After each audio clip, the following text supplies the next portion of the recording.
What's up, Renegade Nation? Before we begin the video, I'd like to give a big shout out to our most recent Patreon supporters, Lynn Nguyen, Scott A. Williams, Benita Osuna, Yulas Yasil, Emerald Dentra, Shavone Matthews, Jeffrey Maple, BioGeek932, Joseph Allen, and Blue Debut. Thank you very much for your support, and if you want to support us on Patreon, feel free to click the link below to find out more. We'll see you there.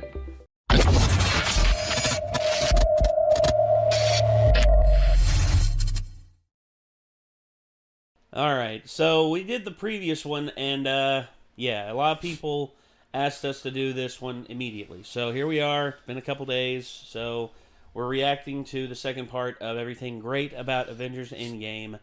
And yeah, some of the people actually let me see if I can actually pull this up.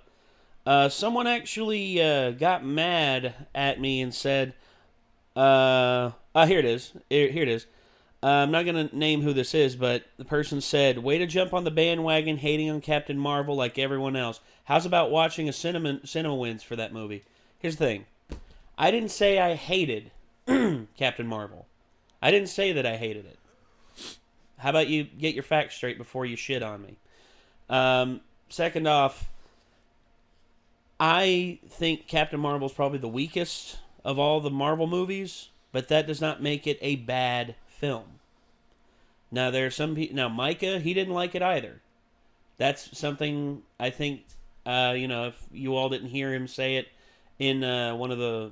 I think... Which video was it that we were talking about that? I forget if I cut it out or not, because it was right at the beginning of the conversation. But I have no idea. I forget, but... yeah, we all talked about how Avengers Endgame, it's one of the better Marvel films. However, it is not devoid of its issues. I mean, and I think CinemaSins did a video on this or on the movie, but I don't know. I really don't know. But you all right, Nick? Oh, Just keep going. So effectively, what we are, the people who've been, just outright railing us over certain things. Wanted to do that so people didn't have to listen to me breathing in the mic this whole video. That's fine. So I've been, there's been a lot of comments on here for people saying, hey, react to part 2 and part 3. We're going to react to part 2 right now. Part 3 is going to have to wait a little bit. Yeah. Probably going to do that probably sometime here in the next few days, but tomorrow Chad's going to record with us. Okay. So we're going to get 3 or 4 videos with him, and one I'm definitely excited for, which I'm not going to mention here because I know the very moment I mention it, y'all will be like, why isn't it now? And I'll just be like, reasons. This being one of them. Also, that video might be out before this one even gets released. I don't know. Before I forget, remind me that I have a trailer we should check out. Hey, Nick, don't forget we have a trailer we need to check out. I'm just messing with you. I'm sorry, dude. I'm sorry. There's a movie coming out next year that James Wan is directing, producing, and wrote. Okay. So I want to check out the trailer for that with you guys. All right. We can do that. We can definitely do that. But for right now, ladies and gentlemen, we have Avengers Endgame, everything great, the CinemaWins, everything great about Avengers Endgame Part 2. Let's see what happens. 3, 2, 1...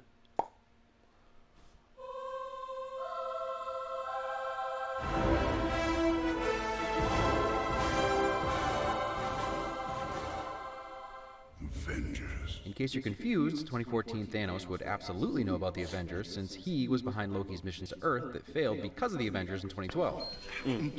Totally from the future. Honesty. And hugging. Oh. Apparently all Asgardians think raccoons are rabbits? The rabbit is correct and clearly the smartest among you. Rat? Oasis! Yes, Mjolnir. Heartbreaking and a true depiction of depression that Thor believed he was unworthy because of his failure. That crushes me on a personal level, being able to relate, and brightens my spirit all at the same time that there is such a visual representation for Thor and anyone with depression. Hear this message. You are still worthy of respect, love, relationships, hammers, whatever. Love it. So he's an idiot. Yeah. Intuition. Tiny little moments revealing our Gamora beneath the facade of 2014 Gamora. A slight recoil from Thanos' touch, a hand on her weapon when Maw threatens Nebula. I will never betray you. Amazing. Before Guardians 1 and 2 and Infinity War, I believe Nebula could not even conceive of betraying her father. Again, showing her growth over the years. There's another way to retake the Tesseract and acquire new particles. Secretary Jeremiah might have accidentally reminded Tony of that. That's been SHIELD property for over 70 years. I know for a fact they were there. Who's they? What are we doing? How I know. Yeah, not to get all cap on you. To look on the bright side. Of course I haven't. But we know how he knows because what Howard was working on was the super soldier serum. And Tony knows because they all found out together that Bucky killed his dad. Well, Cap already knew, but Tony found out in front of them. Meaning, without the events of Civil War, without the battle that destroyed the Avengers and led to them being separated in Infinity War, they may have failed. Stan Lee catchphrases. Hey man, make love, not war. I've said it a few times now, but thank you, Stan. I'll never stop thanking you for all of this. The Blu-ray and DVD have a really great tribute to Stan, touching on and talking about most of his cameos. There may never be a more genuine, positive energy radiating man. Stan Lee is and will always be a leader. Yes, this is Captain Stevens. A bunch of fake naming geniuses on the Avengers. One puts an S on the end of his first name, and the other just steals the name of the guy he's talking to, who happens to be his dad, and combines it with his wife. Howard Potts. One of them had a hippie beard. Hippie like Bee Gees or Mungo Jerry? Definitely Bungo Jerry. Was Wolverine in there somewhere and I missed it? Ooh, that look. Destroyed but still in love and so excited to see her look. Oof. I thought my dad was tough on me. And now, looking back on it, I just remember the good stuff. Such a gift to give Tony this closure with his dad, one of his most strained relationships. Also hugging. Tell us where it is, then we'll be on our way. So I looked up the German translation for Liebchen, Hydra leader that came out of the Nazis, makes sense. And no option is less condescending than the last in this context. Condescension isn't really a win. Oh, I know.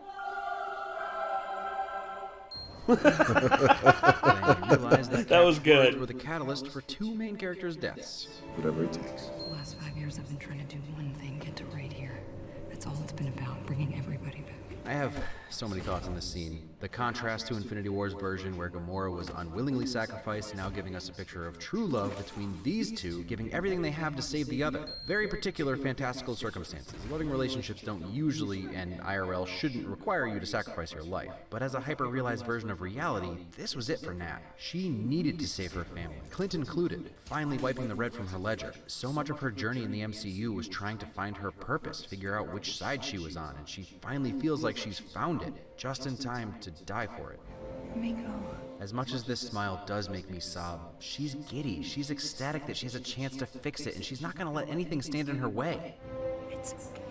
Even her own self-sacrifice. And even with the victory of the stone, Alan Silvestri's score reinforces the dread and despair we're all feeling. Do we know if she had family? Yeah. Us. While that's probably self-evident, they actually had a conversation about it. I used to have nothing, and then I got this family, and I was better because of it. So, of course she's willing to give up her life for these people. They're all she has. Character continuity. Let me do something good. Something right. I really wanted to open a can of worms this week and talk about Thor, but I just have way too much to say, so I have to put it off at the conclusion. Right now, I'll say this is another crushing Thor moment that brings me to tears every time I see it. It's a perfect representation of Thor fighting against his depression and trying again to undo it with a quick fix, to atone for his internalized sins, something we all know doesn't work. His friends finally see it. You're in no condition. Tony isn't talking about Thor's weight gain, and his instant defeat in the way he hangs his head makes the blood drain from my body. It's gotta be me. But the radiation's mostly gamma. It's like, I was made for this. But also, does everyone get the best moment from their entire 10-year story, or what? This is a payoff from the Avengers. So you're saying that the Hulk, the other guy, saved my life? It's a nice sentence. Saved it for what?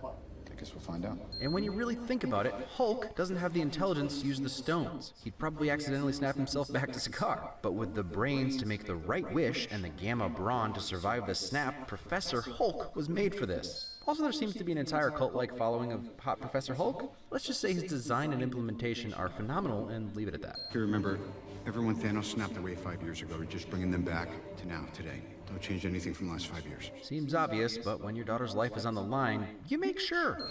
Take it off! No, wait, Bruce, are you okay? Cap would know a thing or two about sticking it out when everyone else thinks you're dying. Hand it over! Kill it! Kills are active! No! No! I can do this! A little touch that using the stones actually reduces muscle mass on the arm, like it literally sucks the life out of you. I love how they subtly answered the "what about the birds" question here. Yep, they got snapped, now they blipped.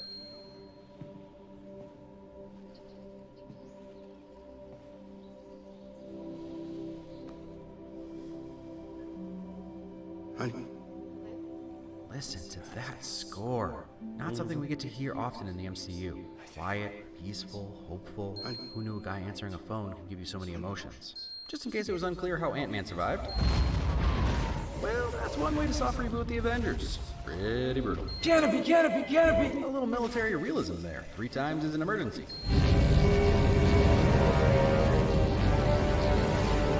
Yep. Still a badass bad guy. His score's not hurting anything. Plus, now he's got the sick double-sided Buster Sword. What's he been doing? Absolutely nothing. This scene, this just matter-of-fact, well, Thanos is back. There's like a bit of disbelief, but also just numbness, because of course he's back. Of course it couldn't be that easy for us. You know it's a trap, right? It never is easy. Yeah, I don't much care. Where are the stones? And these guys falling right back into their roles. Cap concerned for the stones, strategy. Thor being matter-of-fact, let's kill him. Tony being cocky. Who's Akbar? They knew it was coming. We're ready. They're ready. Yeah. Yes. Great and beautiful beard. Hair too. And, believe it or not, this heck yeah moment is actually a powerful emotional moment. Just because Thor is feeling a little better and ready to fight doesn't mean he's magically better. His substance abuse didn't disappear. He didn't magically revert to shredded Thor. He didn't lightening his depression or PTSD away. He's still got work to do on himself. Let's kill him properly this time. But he is a badass good guy. Okay, quick. Someone grab some pin particles, go back to 2007, and tell your past self that in 12 years, you'll witness a scene where 3 main characters you love collectively and independently, because each has a trilogy of movies filled with character and world building, as well as 4 shared movies, face off against a villain that's been teased and cameoed for 7 years, then is given his own movie where he beats these 3. Oh, and this moment comes with roughly an hour left in the movie, and watch yourself laugh in your own face. No one, no 3 should be able to carry so much weight in 3 pairs of legs walking towards a purple giant. And one last battle for these heroes to go out on, working together as a mother-flipping team. Did I mention that sword is baller? Is that like weapon teamwork? Oh, never mind. And to me, quite the moment. All the wins. Give it to it. Not to mention more character growth. Thor was nervous last time, and now he's just excited that his buddy is worthy and has the power of the gods. Yes. He just shockwave Mjolnir off of his shield a la Avengers and Age of Ultron all by himself? That I did not see coming. But I love that once he realizes he can harness it, why not? Just to be clear, the worthy to hold thing only applies to Mjolnir, and there's actually a couple moments that maybe show Thanos is not worthy. It looks like he goes to grab it here, and it's repelled like an opposite polarity magnet, and then he seems to specifically grab Cap's hand here. But to be fair, Thanos is currently paying Thor back for Infinity War for something that hasn't happened to him. So... yeah, you're right. In all my years of conquest, it was never personal. But I'll tell you now what I'm about to do to your stubborn, annoying little planet. You could maybe say it was a smile on your face? I'm gonna enjoy it. Or no? No. Okay. Doesn't even need to say it this time. On your left. Hey, Sam's finally the faster one. Also a callback, clearly. How are you supposed to do? This is much excitement and emotion. Just enjoy it. Just enjoy it. That's right. It trips on trash can. Oh, it's still going. All the yes. Rescue! All the yes. Rescue. Even now with the duck's back. So Silvestri's score just keeps building. Every time you think you've reached peak triumph, he pushes a little further with a few more characters.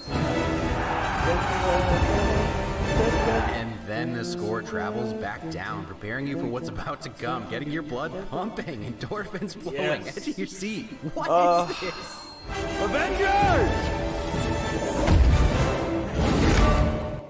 21 movies. 21 movies, and they never officially say it until right friggin' now. Assemble. 21 films, baby. Tons of credit for not doing this slow-mo, because this is a hero shot that's got just about everybody in it. And these are the scenes you're gonna watch 1,000 times and do something new, probably every time. Hulk smashing and tossing that guy like a bench. Little Wasp sizing up for a flying kick. You probably didn't miss Giant Man punching a Chitauri Leviathan, but it's a win. Drax combo stabbing plus teamwork with Korg. Oh, yeah. Yes, sir. Rescue and Iron Man teamwork. And all in one long take, carrying the battle from one to the next, calling back to the first Avengers fight in Avengers. Because now, they're all Avengers. Spider-Man and Giant Man saving Iron Man. Korg uppercut. No, give me that. You have the little one. Doesn't matter the stakes, they're still gonna have fun. Absolutely. Closure. This is nice. Agreed. Closure. Hugging. They're there now. And this look on Tony's face of pure elation, like he's almost holding back tears, I honestly don't know who this movie thinks it is. Not cinema. What the first thing he mentioned when he got off the ship? The thing he was most terrified of happening, and then being powerless to stop it? Giving him and us this moment before the end? Hey, some attention to detail. Map of the battle on Tony's HUD gets a red marker when Scott sets off the van alarm. Get it started. We'll get the stones to you. We're on it, Cap. He did say he calls him Cap, so she was listening, even though he was totally lying. Captain, Steve. Sorry, America. Rogers. Which makes this another example of the difference between the real hero, Hope, and Scott, the hero trainee. Also, if you thought it was weird these two didn't get a reunion, as far as they're concerned, they just saw each other a few days ago and Hope put Scott into the quantum tunnel. Sorcerer Supreme Sorcerer. Just like Avengers, everybody gets to use their unique skills. Activate instant kill! Another payoff from a different movie. We always wanted to know how it worked. Stabbing, it's lots of stabbing. Yeah. It might be stronger than vibranium, but it's nothing compared to witch power? Mind Stone power, I guess? Super love that Wanda gets this moment where she had him beat. She did. That she was right. And this one I have no problem with, because Wanda is a worthy opponent to Thanos. She's a worthy opponent because of all the power that she's got and the rage that she's feeling right now. Because not only has these conflicts taken away her brother, not only have these conflicts taken away any chance of hope that she has of living a normal life, but it took away the one person she loved. The one person who she cared about more than anything. Vision. And she finally has a chance to get back at him, and this is a legit... ranting again. I need to stop. You will. Also, this reminds me of something fun. Infinity War opens with Thanos in this armor and helmet, and he presumably traded the sword for the glove and power stone. But once he gets the space stone, he takes his helmet and armor off and is in just, like, this outfit the entire war. Because with 2 or more stones, what did he have to fear? Not much. Damn, Strange. Somebody help! Heads up. Headline reads, Brooklyn native throws hammer at teen from Queens. I got you, kid. Hot potato teamwork involving a Pegasus.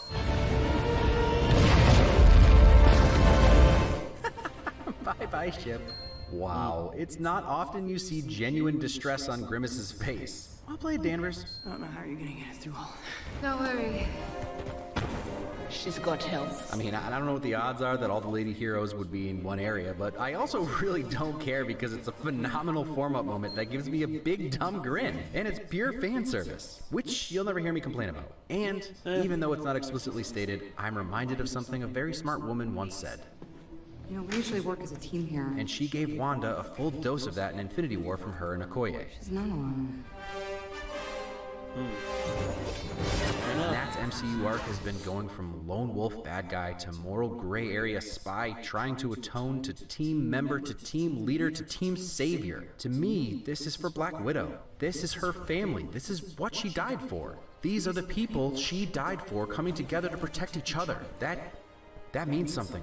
Also, the obvious complaint is that Captain Marvel shouldn't need any help, but like, she did? They held Thanos at bay as long as they could to get her to the portal. There's always so much going on, these dark whatevers barely get on-screen deaths now. Queen Valkyrie! Thor learned his lesson, going for the head. Together! Yes. They managed to give her an actual, yes, she deserves to play on this playground moment. She's hugely powerful, but it's still not going to matter against the Power Stone. His cunning and will to hold the Power Stone in his hand is still superior to Captain Marvel. A gesture we all instantly understand, and the detail of Strange's hand shaking because he's focused on other magic. I am inevitable. And I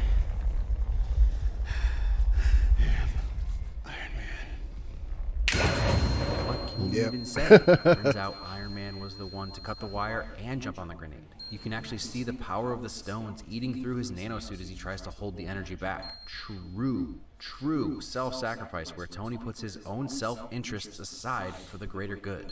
Bravo to this moment, this performance, this closure. Bringing it all the way back to the first time that he said that at the end of the movie that kicked this all off. Dude, I am Iron Man. Dude. Thanos believed himself inevitable, unbeatable, fated to win because he got to see his destiny play out. He knew he'd won. He believed his cause to be righteous and that the universe had agreed. The failing of his snap, making the inevitability uncertain, is such a human flaw. Well, looks like we're improvising.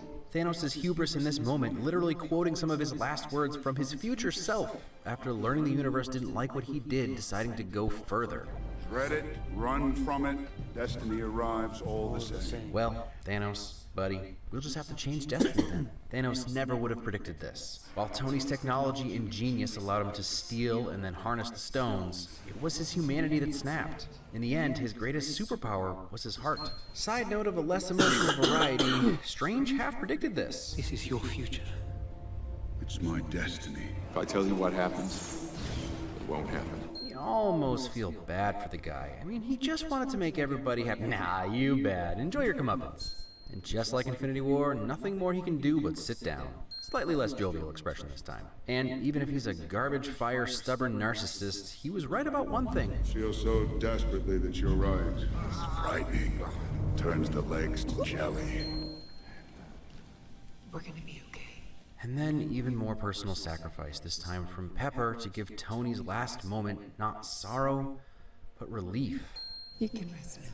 The one thing she said he could never do, she now lets him do. And they did not pull any punches. No quips, no one-liners. He just needs to let go.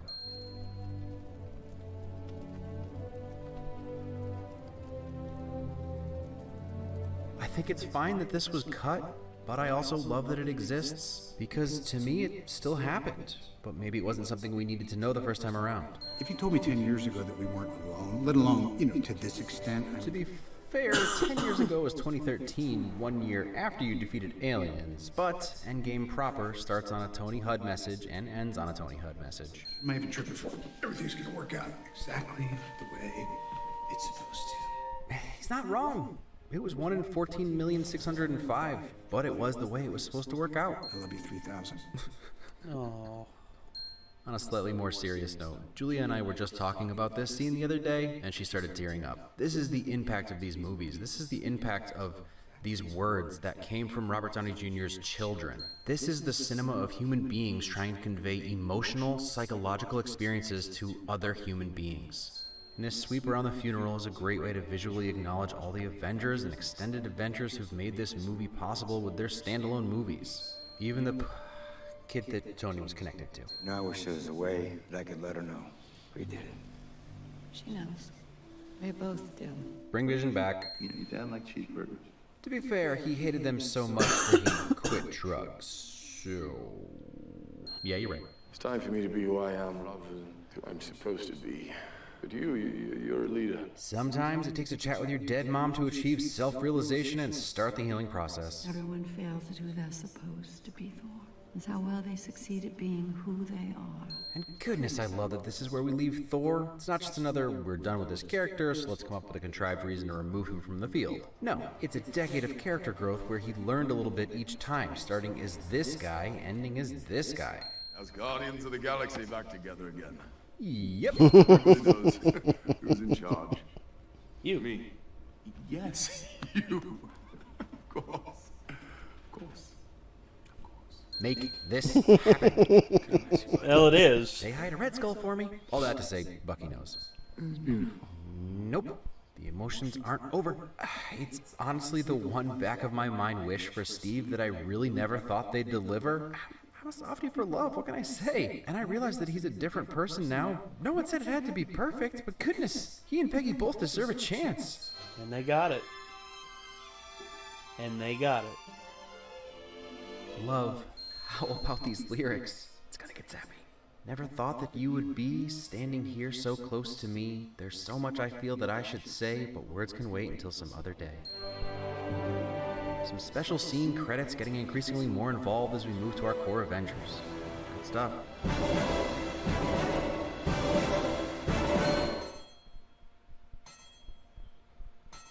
One last audible tribute to the man that started it all and then finished it all. I know what you're thinking. No conclusion? Nope. My first 3-part video. And clearly I was way off about where the middle was. So part 3 is going to be somewhere between the length of the first and the second part. I don't know. But believe it or not, I still have a lot of things I want to talk about. Somehow I still have more to say about Tony and Thor's PTSD, and I just want to keep talking about this movie. So just one more week, and then you guys never have to think about this movie ever again. Alright, thank you. Yeah, like anybody can not ever think about this movie again. This is true. This is very true. I mean, it's literally like in my top 10 list of movies of all time. So. It's up there for me too. I mean, in terms of Marvel films, I think this is the best one. Mm-hmm. All flaws aside, with its flaws, which flaws or no flaws, like continuity, like things like shit, what was it? I already forgot what it was because he talked about so much stuff. There was one detail that he mentioned that was something that is just impressive to me when people keep continuity like that. Well, yeah. And it's like in almost any other movie, or like, especially since it was like something that was like from several movies ago. And it's like the fact that people managed to keep that continuity through that many movies, that precisely is super impressive on a writing front, because almost any other kind of movie or anything, that would become a small plot hole. Not like a detrimental plot hole, but it's just people wouldn't think of it. They would forget or something a lot of the time. Sometimes they would, sometimes they wouldn't. But I feel like at least 50% of the time people wouldn't think about stuff like that when they're writing their stuff. And the fact that they did, it's really, really impressive. Yeah. And the impressiveness of this movie and the way they managed to do this many films and then not hugely disappoint everyone with an ending to it, or to at least this run of it, is like definitely enough to outweigh any flaws it might have. So no, I get that. It's like you can nitpick at it, but you can't say that this wasn't a fucking amazing ending to this run of this universe. Yeah, in terms of the first 3 phases of the Marvel Cinematic Universe. Like, if someone was just like, I thought this was a shit ending and I was very disappointed with it and stuff like that, I would be like, I'm sorry, your life sucks so bad, bro. I've never heard anyone say that, though. Yeah. Everyone that I've talked to, even the most cynical bastards, agree that this is a good film. Agree that this is a good film on multiple levels. And I really don't know. Like I said, I don't know people who are, who are just like anally retentive and just, I know the world's more cynical now than it ever has been and probably ever will be. But with a lot of people out there passionate about Avengers, Marvel, and all that, and for this to wrap up the core of the first three films, or the first 3 phases rather, 21 films. I mean, there's nothing more to say except wow. And that they managed to continue continuity through it, and very minimal mistakes with its storytelling. Very minimal. Like, in order for me to write something like this and not make all those mistakes, it would have to be a situation where I did like almost like an early access kind of deal with it, if that makes any sense. And I would actually have to release, like, and be like, this is the current version of this. I need you to read, like, you know, everyone who's interested in this, read through it, tell me what's wrong with it, you know? And I would have to let other people actually point out, like, the plot holes and shit that I didn't notice, and then I'd have to go back and fix them. Like, because I don't think I would be able to actually, like, keep up with all that stuff myself. Like, even if I made 1,000 notes and stuff, I feel like I'm going to make a mistake somewhere. Like, and so that's just impressive to me when stuff comes out that is, like, that, like, just, I guess, like, that, like, accurate on, like, remembering small details that happen and bringing them back later on and stuff like that, you know? Well, complex continuities are always a bitch to follow, especially when they're done right. It was like, for those of you who are confused about this, he would have definitely known who the Avengers were because of this is 2014 Thanos, yeah. Whereas the like, Avengers... that was one of the details that made me think that, but there was another one that was like even more so than that, like later on he mentioned too, that I was just like, that stuff's just impressive to me. Yeah.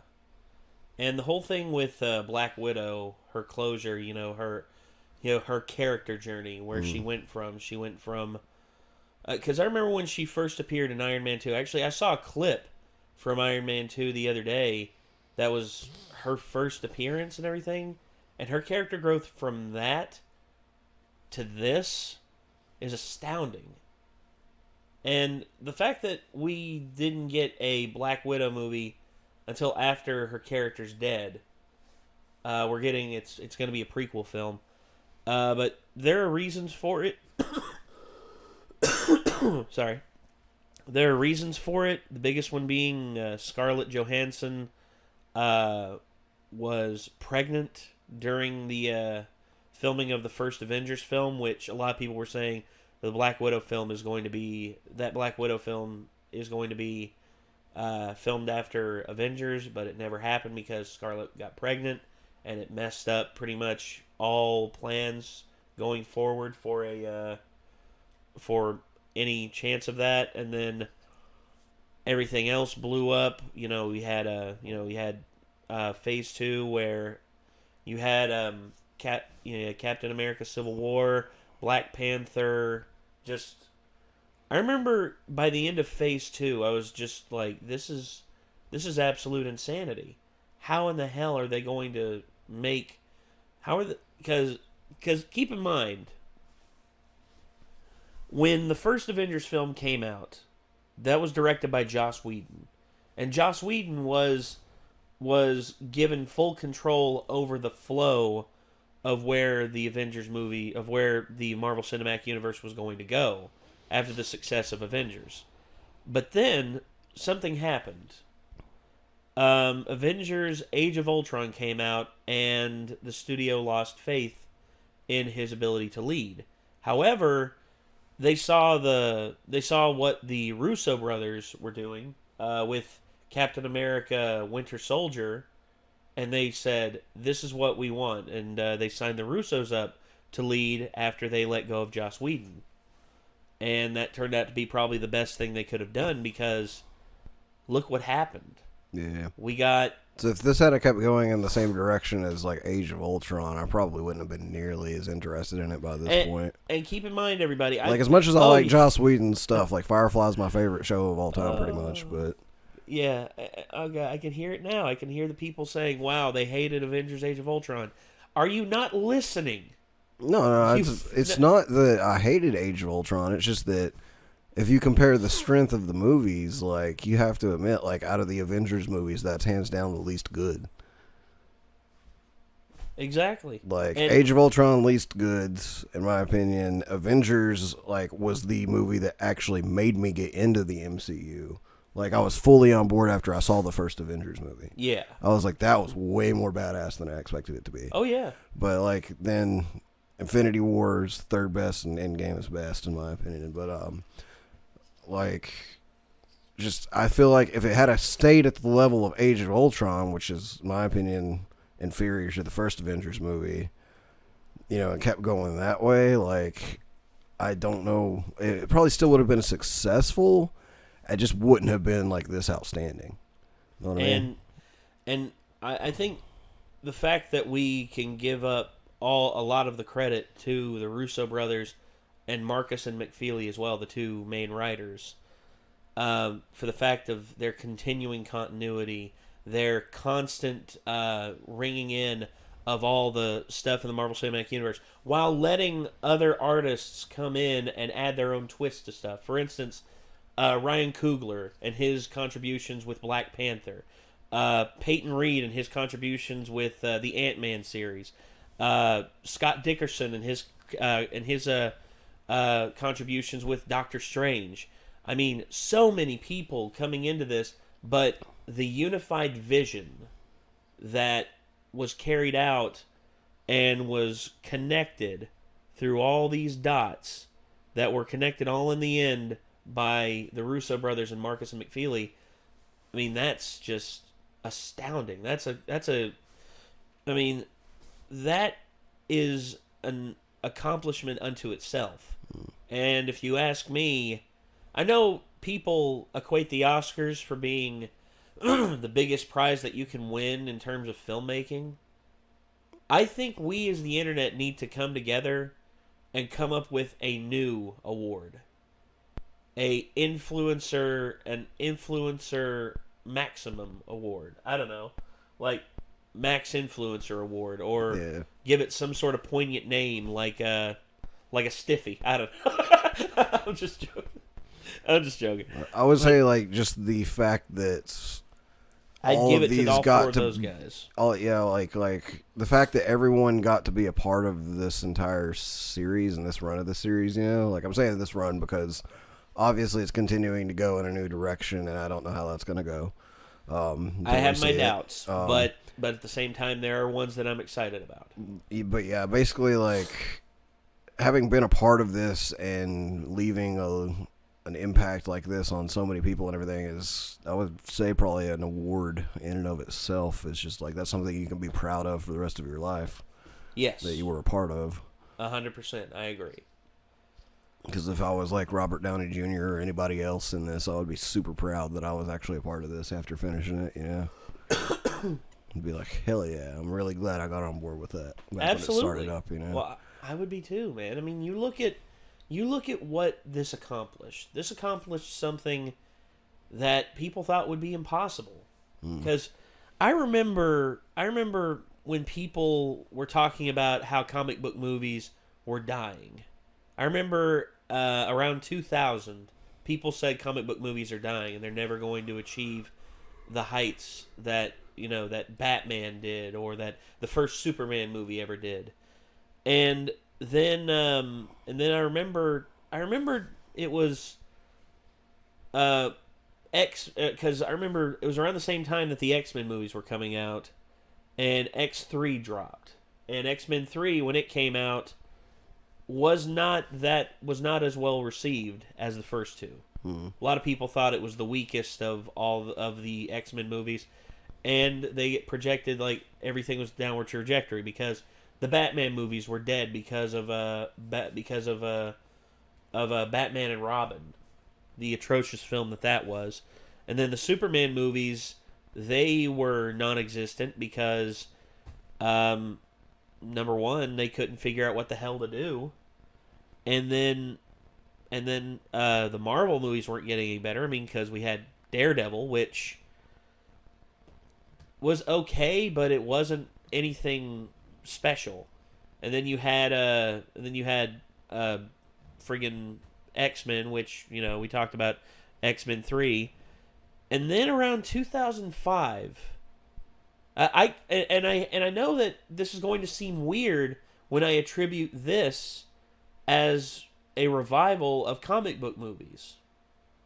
2005, Batman Begins comes out. Yes. I was hoping you were about to say that. 2005, when Batman Begins came out, that was a sign that comic book movies weren't dead. We just needed new people in to tell these stories. Yeah, it's like they weren't dying. It's just that they hadn't really found their, like, launch point still yet. You know, they were still looking for the proper launch point. Exactly. And with that, we get 2008 was a wonderful year for comic book movies because 2008, the Dark Knight, and Heath Ledger winning a friggin' Oscar for playing the Joker, which rightfully so in my opinion. And then we also had the very first film in the Marvel Cinematic Universe, Iron Man. Yeah. 2008 was a wonderful year for that because we had the best that DC had to offer with The Dark Knight, and then we had Iron Man, which no one expected to be successful because, keep in mind, Robert Downey Jr. was not the name that he is now. Robert Downey Jr.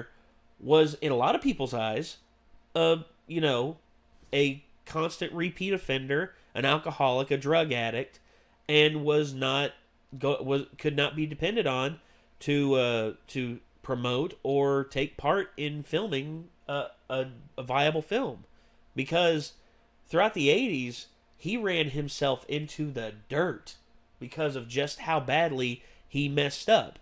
He kept getting busted for drugs. He kept getting, as a matter of fact, I remembered in the early 2000s there was a movie called All About the Benjamins that came out with Ice Cube, and he made a joke in that movie that, honestly, when I look back on, I look at it now and I'm just like, damn, that's dated. He said, he was talking about this, he was a bail bondsman, and he was chasing down this one guy. He's like, Reggie Wright? Jesus, man, this guy goes to jail more than Robert Downey Jr.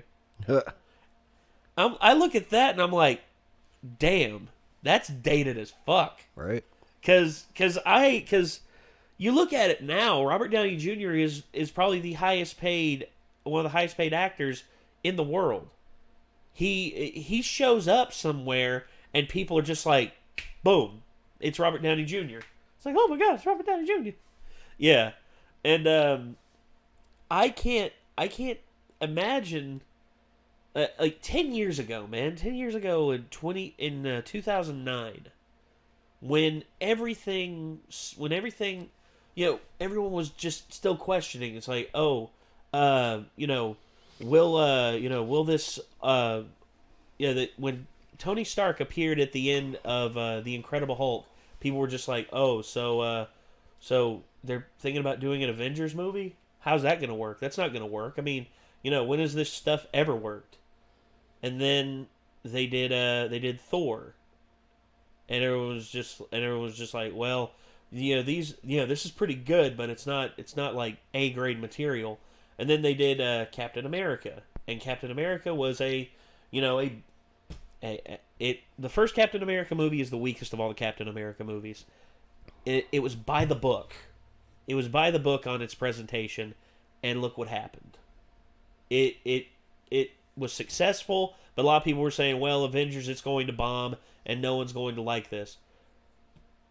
And then Avengers doesn't just take off, it blows up and becomes the highest grossing comic book movie of all time. For the time, anyways. Well, yeah, at the time. In 2012. Apparently Joker is now that. No. Actually, Joker... No, the highest grossing comic book movie of all time is this, dude. Avengers Endgame. No, it's the highest grossing R-rated film of all time.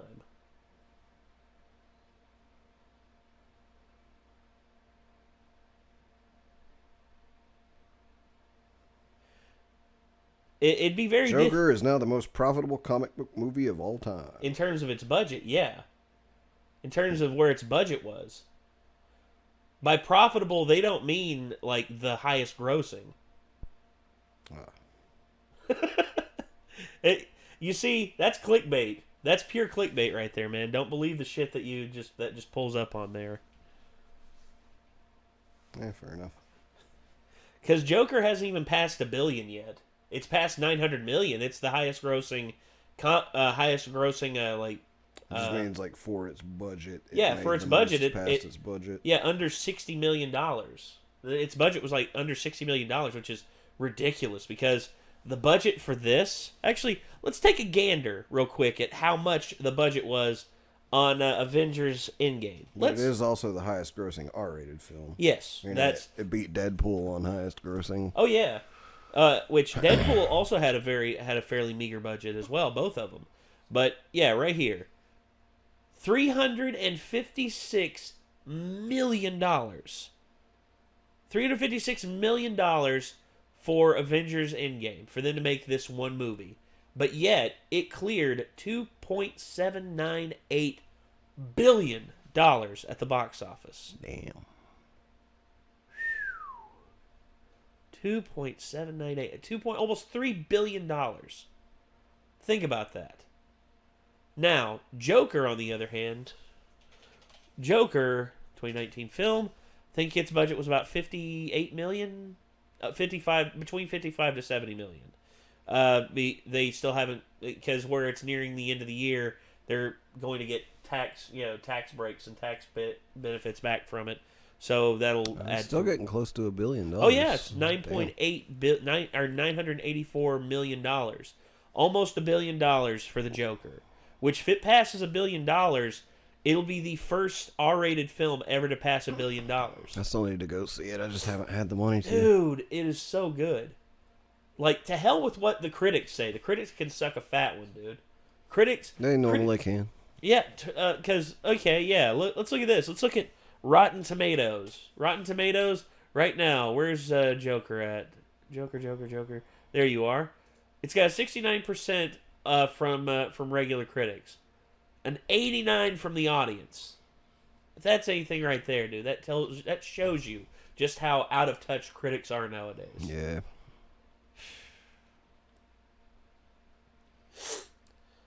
So what does Dr. Sleep have for audience score? 75. That's fairly. Oh, I thought that was the critic score.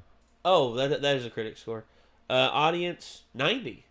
Damn, man, I definitely have to go see that too then. Because I thought I started to hear some good things about it, and I was like, oh, I hope it is good. That would be awesome. This one here, I definitely want to see Ford v Ferrari because my dad 92% critic score. Well, my dad also it's directed by the same guy who directed Logan, and also that's another thing too.